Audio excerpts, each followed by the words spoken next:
We can have everyone quiet. And give the microphone over to team 3 here.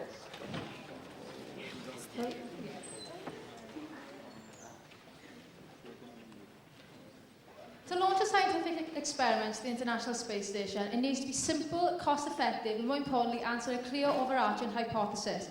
We as Team 3 or Affinity feel that we have done just that. So the concept of our experiment is to answer the question, does a microgravity environment encourage sexual reproduction in Daphnia, or else known as water fleas? The Daphnia reproduce in 2 ways. Asexually, in which the clones are produced, and sexually, in which the offspring are unidentical. We know that when under stress, they produce more offspring sexually to increase variation and potentially better their chances of survival. Stress is caused by severe changes in the environment, such as a low oxygen concentration and a high CO2 concentration, although in our experiment these factors will be controlled both on space and on Earth. This will enable us to specifically observe the effect on microgravity and where this one change in the environment has an impact on how the Daphnia reproduce. There are many types of Daphnia, but the ones we've chosen to use are called Daphnia moina. We've chosen these because they have a wider temperature at which they can optimally reproduce. They are aquatic invertebrates, and on Earth they're used to clean algal blooms, and in pharmacological studies, because of their clear exoskeleton, the heart rate can be easily measured. Because of the clear exoskeleton, if they are reproducing sexually, we'll clearly be able to see the eggs in the brood patch. The life expectancy of the females is about 6 months, so we won't expect any to die. So we did look at previous studies when we looked into studying Daphnia. There has been one study carried out on the ISS, which was behaviour and reproduction of invertebrate animals during and after long-term microgravity. Now this included Daphnia, but it also included other invertebrate animals. This proves to us that Daphnia can not only survive in space, but they can also reproduce, so it gives a high level of certainty to our experiment. And I must also stress that ours is new. It is different because it's a specific experiment. It's targeting Daphnia specifically, and also it's targeting how they reproduce in microgravity. And as Ian said, they do have a clear exoskeleton, so we will be able to observe any other changes in physiology. So we're building and developing on an existing idea. What do we plan to do, and how do we plan to do it? We plan to put 3 Daphnia eggs in a watertight container 2 weeks before the launch and cool it down to 1 degree Celsius. This is too cold for the eggs to develop, but not too cold so that they die. And it can be kept in the ISS at room temperature. As Georgia has said, a Daphnia can reproduce in 2 ways. Asexually, where they give a live birth to the offspring, or sexually, which is brought on by a change in environment causing a stress to the population, and then they emit brown eggs. So if we saw any eggs in our container, that would prove that the population is under stress and sexual activity is taking place. The eggs, the brown eggs, tend to clump together. So what we require astronauts to do under a light microscope is to count the amount of clumps of eggs, and then we can then have an estimate of how many eggs there are. And we can compare that to a control experiment on Earth, which is taking place under the same conditions, which can indicate to us the effects of microgravity on the reproduction of Daphnia. And as we can see in this wonderful picture here, in the asexual producing Daphnia, it produces green eggs, but the offspring develop inside there and hatch inside the Daphnia. Whereas with sexual reproduction, we have brown eggs which are developed in there, which will then be dispersed into the water. We may see changes with the Daphnia. If the oxygen levels decrease to a certain level, then they will start to create hemoglobin, which will then give them more of a reddish colour. But what we would like to do with a light microscope, if it was possible for the astronauts to take 10 pictures of different Daphnia each session that they look at them, it could give us an indication of the possible variations that could be spread across the population of the Daphnia. We could then beam them pictures back down to Earth so that we could study them.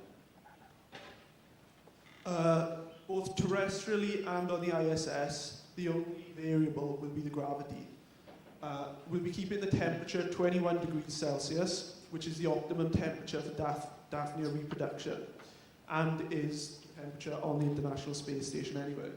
The algae, which we'll also be putting in the tank, will be used for nutritional value, as the Daphnia will eat the algae, and as a CO2 scrubber, as respiration from the Daphnia will produce CO2, and photosynthesis from the algae will take the CO2 out and reoxygenate the water for the Daphnia.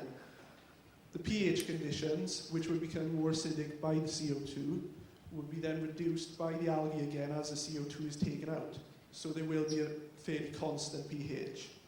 The astronauts will only need to take 10 pictures, as Liam said, which is going to be just well under 30 minutes. And the 2-week period, that's the perfect time for us, because any longer there'll be a higher population density, and because Daphnia, like a low population density, is one of their optimum conditions. There is very little material that is needed to carry out this experiment. All that is needed is a 100 milliliter container, a UV light, and a high resolution camera. And of course the Daphnia. The containers are acrylic, so it's possible to see the Daphnia at all times. They're also airtight, so we have no leaks. The container is able to fit in the box comfortably, and if needed, can fit 2 in the box. This leaves space to fit the UV light. The UV light is needed for the algae to photosynthesize.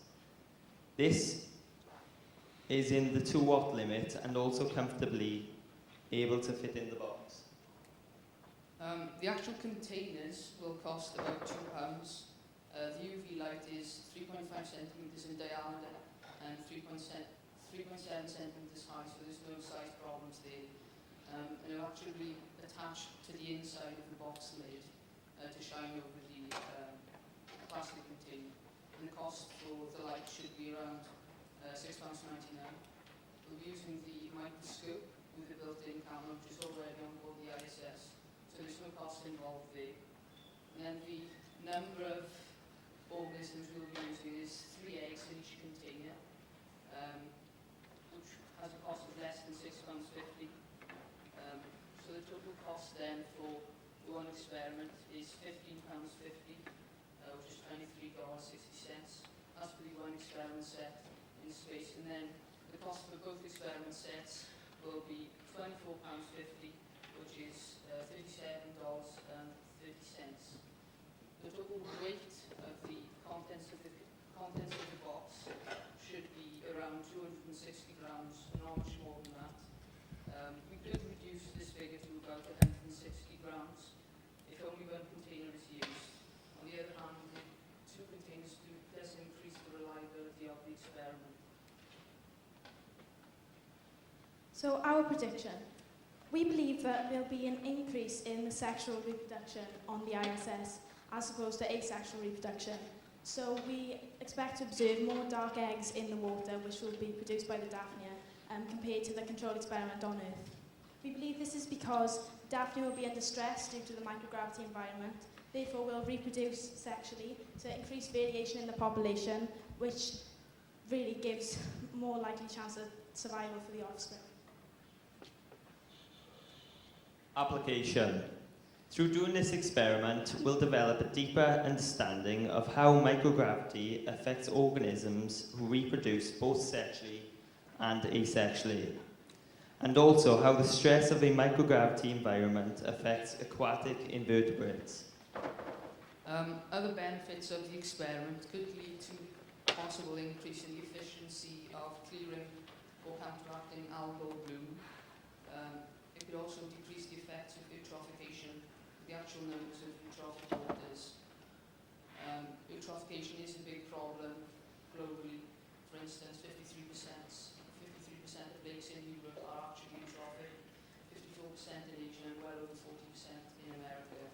So you're proposing that Daphnias could be used as a biological control. The experiment could also lead to advancements in the understanding of genetic variation, especially when it involves sexual and asexual reproduction, and it could also be used to encourage it as well. We were Team 3. Thank you for your time. We hope you liked our experiment. We are on Twitter if you want to find out more. Do you have any questions?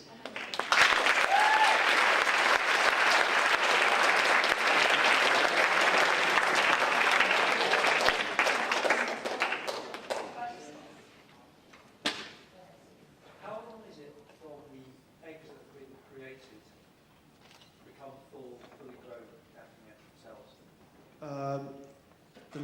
The eggs will hatch in 4 days, and every 3 days they'll have more Daphnia. But they should be able to reproduce fairly quickly, as in less than a day. In terms of calculations, if they keep breeding, will you have enough room in your...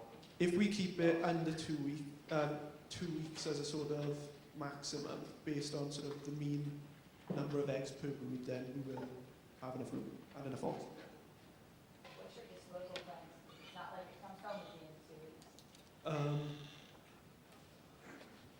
We spoke to Zoe, who works up in the labs, and she keeps a lot of colonies of Daphnia.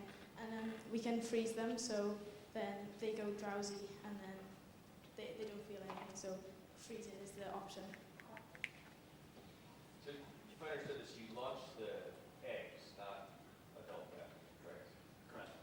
And so you're timing this such that they're loaded on the launch pad, they launch into space, they go through the launch experience as eggs.